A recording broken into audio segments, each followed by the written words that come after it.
Hi, Becca.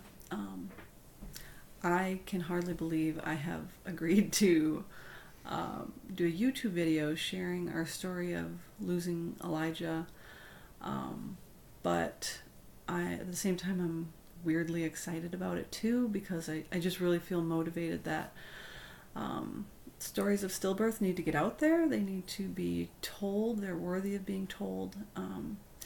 And I really want to get our story out there about what I've learned about why our son died, and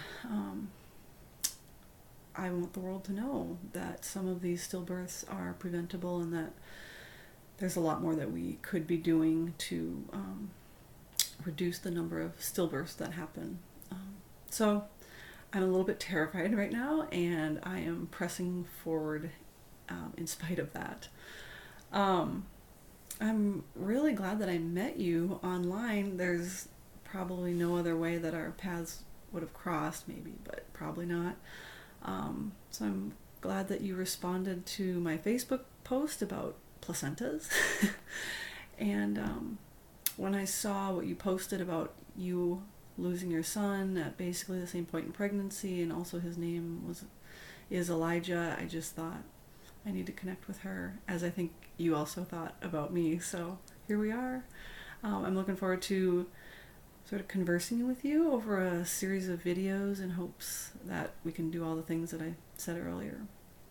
My goal for this video is to share our like super brief story, meaning like 8 or 10 minutes, and feel free to respond back with questions or comments or things that you wondered about, if your experience was similar or not to mine, and I'll do my best to share. And thanks for your willingness to let me hear your story and open up in that way, and for the chance to ask questions to you too. It's one of the most helpful things in my grief journey has been sharing stories of other families and hearing about their children that they lost and so dearly miss. And that's like one of the most comfortable and healing places for me to be, is just sharing those stories. So thank you in advance for your willingness to do this. So our story, I remember being pregnant with Elijah. He wasn't named at that point yet, but our baby at 35 and 37 weeks, just our biggest problem or question was he was so active, and we were concerned he wasn't settling in head down. And so I was sent in to get ultrasounds, and like, when is this baby gonna like just stay in one place so that I can deliver him vaginally. And that was like all consuming for those weeks, trying to do all these flips and stunts and trying to get our baby to just get head down. And the idea that he wouldn't be born alive was just simply not on the radar. Weirdly, at my week 39 appointment, I had never actually been to a week 39 appointment, even though I've had 3 living children before Elijah. And I remember talking to my midwife and just saying, isn't that so weird that I'm at my week 39 appointment? This is my 4th child, and I've never been to a 39-week appointment. Isn't that strange? And, but I didn't want to be the worried patient either. I was calm, cool, collected, ready for this baby to be born any day now. And anyway, just one memory that sticks in my brain there.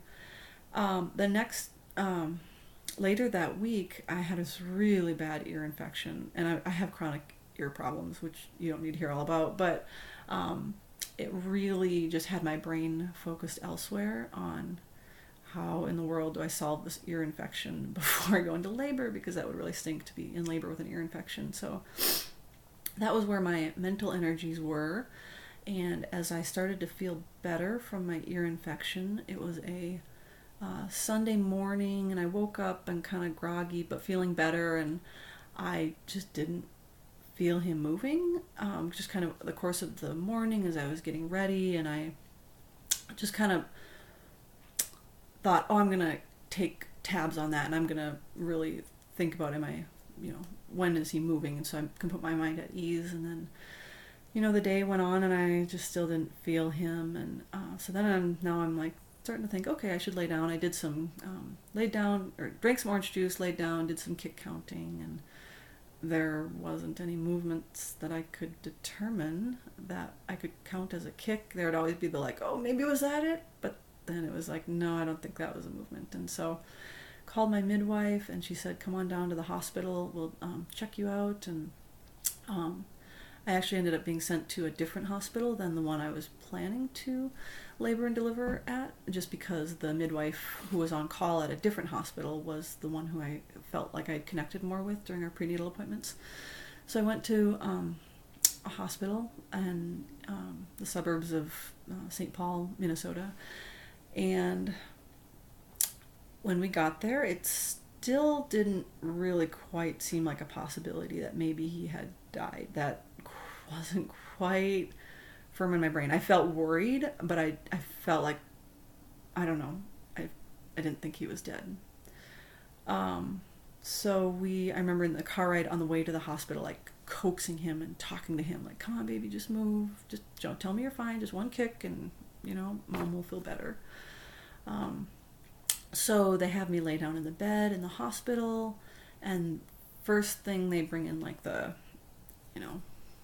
find baby's heartbeat machine, and that didn't yield anything. And so they bring in like the next level machine, and that didn't yield anything. And they bring in the, still portable, but the ultrasound machine where they want to see the heart and see if the heart is moving. And I remember laying in the hospital bed.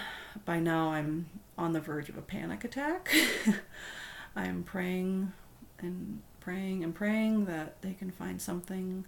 I remember looking at the nurse who was trying to find the fetal heartbeat with the dop tones, and thinking, well, she's probably just inexperienced. She looks so young.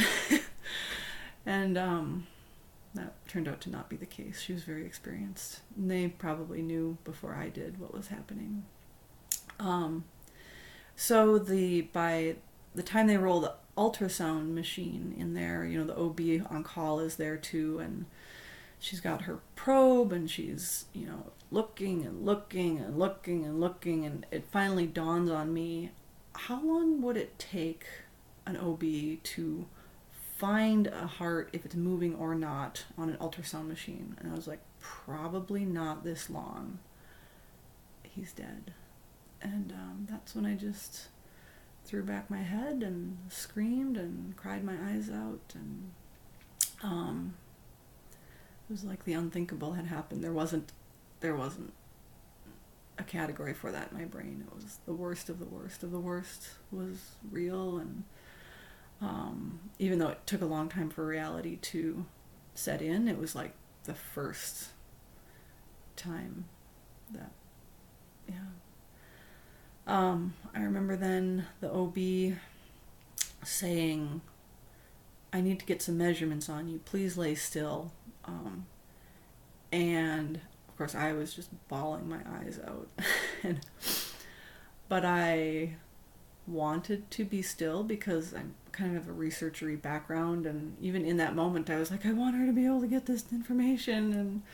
And so here I am, just found out my son died, and she's telling me to lay still so she can collect measurements on me. And I wasn't able to lay still, and she was like, okay, I guess I can't get these measurements. And she left, and they rolled the machine out of there, and then the world fell apart, and we cried, and we went back home actually to tell my parents in person what had happened. We just felt like we couldn't call them. They're local, and we went home, told them, and then we went back to the hospital. The plan was I just wanted to be induced right away. I wanted this horrible nightmare over with, thinking that if I could just give birth to our son, then somehow it would be over sooner, not realizing that that's not how it works. But, I was learning, and so I was I got back to the hospital that night. I just told him, give me some drugs to go to sleep. I woke up the next morning at like 4 or 5 a.m. I asked to be induced, and I spent that whole day, that was Monday, in labor. That was Monday, July 2nd, that I was induced. And then I was in labor then. There's so much more I could share about that. You can ask more questions about labor and delivery. But he was born that evening at 8:57 p.m. on Monday, July 2nd, on his due date. And I remember throughout the day, as I was in labor and all of the surrealness of it all and the horrors of that, thinking, I really want him to be born on his due date. And so it's like he died at week 39, but then he was still born on his due date. Like this date that I had been counting down to for months and months, looking forward to it. I don't know, I wanted to keep that just his date. So, as if I had any control over anything, haha. Of course I didn't, but he was born on July 2nd, his due date, and we spent the next day in the hospital with him. We had this amazing group called Halos. One lady in particular named Kelly come in, and she helped us to capture memories and save his blanket and his hat. And a photographer came in and took some amazing photos, both of labor and delivery. And then another photographer came in the next day on July 3rd and just took some photos, like up close photos of him and photos of a family, and friends and family came. Our pastor from church came. It was an absolutely surreal moment, but I remember being aware enough, at least, like I need to hold him for as long as I can, because this is my one day with him. And yeah, it still feels kind of like, did this really happen to me? But it did. So we on that Tuesday night said goodbye to Tuesday night said goodbye to Elijah's body at the hospital, and went back home with empty arms. And it's like Elijah dying all over again when I had to pass off his body to the midwife at the hospital. And I remember thinking, I cannot walk out the same door that all of the other moms with living babies walk out. Like, that would just be too horrible to fathom on top of everything else. And so they took us down this like back stairway through the deep dark bowels of the hospital where like nobody else goes, and it actually spit us out into a lovely garden area, like a memorial or remembrance garden. And as we were kind of rounding a corner through this beautiful garden, we looked up to the window on the maternity floor, and we actually saw our midwife holding Elijah still. And that was, I guess, in the middle of a nightmare, kind of a beautiful moment. So we went home, and there's so many other little details I wish I could share, but I'm trying to keep this on the shorter side. Went home, and we were told the next day or two it might have been an infection that killed him. There were some elevated bacterial counts, but these were just all like, this was one of the midwives just looking at some lab reports, and so basically we didn't know what happened. And there was no obvious cause of death when he was born. His cord was around his neck one time, but it was not tight. It was easily removed, and so that's not an obvious cause of death. He looked perfectly fine and normal, other than that he had died. And there was nothing on the outside of the placenta that looked wrong. There were no flags or indicators or markers. They just had no idea. We did opt to have an autopsy done. I basically wanted to know anything and everything that they could tell me about my baby. I remember being really scared to make that decision of like, oh shoot, what if I find out XYZ, and I don't really know what I'm doing. Maybe I'll hate getting an autopsy. But in hindsight, I'm very, very grateful we did. Although, fast forward so much time, we had a memorial service for him, and I remember thinking at the end of the memorial service, can we just do that again? Just go back right to the beginning and do the whole memorial service all again, sing all the songs again, hear everything, everybody that spoke, just do it all again, start it all again. And I was a little bit too socially conscious to actually stand up and request that, even as a bereaved mother. But I would have loved that. It was a beautiful service, and we felt like Elijah's short life was honored and remembered by friends and family. Then we took a trip to the Tetons just to escape and get away and see big mountains and just, I don't know, be and breathe mountain air. It was then in October, 3 months after losing Elijah, that we got the autopsy results back, and we went into the hospital actually and met with the pathologist, which was very kind of them that he was willing to meet with us. Traditionally, families meet with the OB, but I really wanted to meet with the person who actually did Elijah's autopsy, so I wasn't like, going through the chain of people, and I just wanted to prevent that. So we met with the pathologist, and this meeting will stick in my mind as being utterly useless and frustrating and aggravating on all sorts of levels. I won't go into too many details now, but I can later.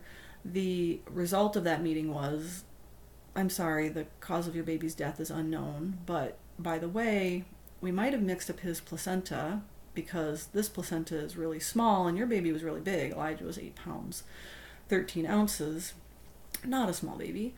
And he was like, but this placenta is really small, so maybe we mixed up the placenta. And I thought, I told him at the meeting, like, what can you do to find out if it's his placenta or not? And he just kind of shrugged his shoulders and said, I'm sorry, there's not really anything we can do.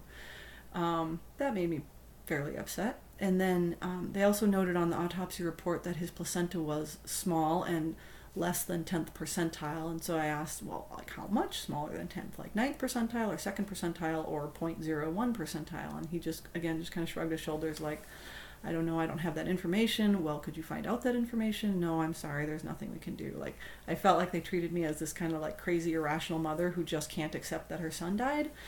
And I felt like they weren't following reasonable leads. So I left that meeting feeling very discouraged. And like, I have all these friends and family who really care about me, but aren't like autopsy professionals. And I have an autopsy professional who doesn't really want to dig in and understand why Elijah died. So I was all kinds of frustrated. I left that meeting not knowing what to do or where to go. I had so many questions, and I went to Google Scholar and I looked up like his placenta weight to see if I could find out what percentile, and I found a paper that said at least it's very clearly less than 3rd percentile in size, and although that was where the lowest cutoff was, and it was clearly significantly lower than 3rd percentile, but I was like, well, now what? Like, he has a small placenta, what does that even mean? Is that anything? So I went for a walk, and I ended up listening to a podcast produced by Star Legacy Foundation, which is a nonprofit group here in the U.S. that does all things related to stillbirth. And they put out this podcast, and one of the people they interviewed was Dr. Kleiman, who is a placental pathologist at Yale University. And listening to this podcast and hearing him speak was a moment I will never forget in my life. In this podcast, he very clearly outlines the importance of the volume of the placenta, and it is possible for babies to sort of outgrow what the placenta can provide in terms of the oxygen that a baby needs. And he talks about the importance of the fetal placental ratio, and how like most babies are born with like a 6-to-1 fetal placental ratio, the weight of the fetus compared to the weight of the placenta. And then he was saying, but if that ratio gets so out of whack, it's like 10-to-1, where the baby is 10 times the weight of the placenta. He was like, that's basically imminent, guaranteed stillbirth, or IUFD, intrauterine fetal demise. And so I just ran home, and I walked in the door and just was like weeping, and my husband was like, wow, that was quite the walk. I mean, I cried a lot. I still cry. But clearly, like, there was something different about this. And I was like, did I maybe just like hear why our baby died? Was his placenta, what's his ratio? So I like run into the place where we had the autopsy report, and immediately looked up Elijah's weight in grams and compared it to his placenta weight in grams, and boom, it was 10-to-1. It was actually 10.1-to-1. And so I'm like crying and I have chills, and I'm like, maybe this is why our baby died. His placenta was too small and couldn't support him. And but then I had a million ideas. It was like, I'm just this bereaved mother who, like, I don't know, I don't have any qualifications in this. What's this all about? Why did the pathologist at the autopsy not say anything or see anything about that? Like, how could I learn on a podcast why my baby died? That just seemed too not even possible. But all that to say, I had a million questions.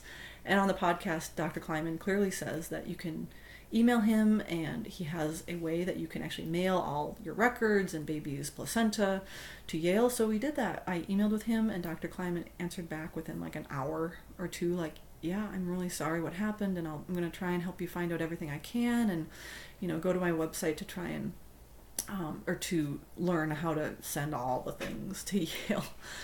So we did that. Took over our Thanksgiving, which was fantastic. I totally wanted to be distracted during the holidays, during my first Thanksgiving without Elijah, and that fit the bill perfectly. We were totally consumed with getting stuff to Dr. Kleiman. So we did that and waited maybe a month, and then it was about Christmas. We were just like in the process of the final touches of our Christmas letter and sending that out when we get these graphs back from Dr. Kleiman saying not only was Elijah's placenta like just small, it was like 0.02 percentile small. And he was like, yeah, he confirmed in his report that is in fact why Elijah died. His placenta was too small to support his oxygen demand. So that was fantastically, incredibly wonderful to hear. I could never imagine beforehand like being so excited to find out why your baby died. Like, how could that be exciting? But this was like very consuming for me, and so to have it confirmed by him was fantastic. He was both a competent professional and he cared. Like, he wanted to find out why Elijah died, and he knew he could find that out. So we got the report back from Dr. Kleiman. We weirdest reason ever to buy a French silk pie to celebrate, but that's what we did. I just felt so much relief to find out why he died. So we got a French silk pie to celebrate. Bereaved people maybe do weird things and shrug and move on. So one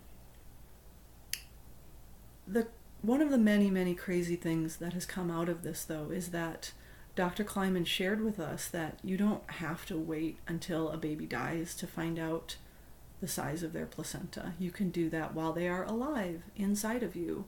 And he's invented this thing called estimated placental volume, where you take measurements of the placenta, even just on a routine regular ultrasound, and this all could have been detected before Elijah died and before his placenta was mailed across the country to determine his cause of death. And so we've spent a lot of time trying to learn about this EPV method, and really I'm to the point where I just want every pregnant woman out there to know, and every OB to know more about EPV. And there's a million things I could share. I'm not going to go into all of it, but that's frankly one of my huge motivating factors of sharing this video and sharing my story. Is I want people to know about EPV, estimated placental volume. I want people to know about the good work done by Dr. Kleiman, and yeah, that's in a nutshell our story. I see now I've been going for like 24 minutes, and I'm like, that felt really short to me though, so sorry if that wasn't short, but so there's so much more to share. But Becca, I'm really looking forward to hearing your story in a very heavy-hearted sort of looking forward way. I'm glad that we've connected. I'm glad that you're also willing to share your story. I'm hoping that this is a blessing. I don't really know how to get EPV known and out there, and so here's me trying something. Anyway, I'll look forward to your response, and I'll talk to you later.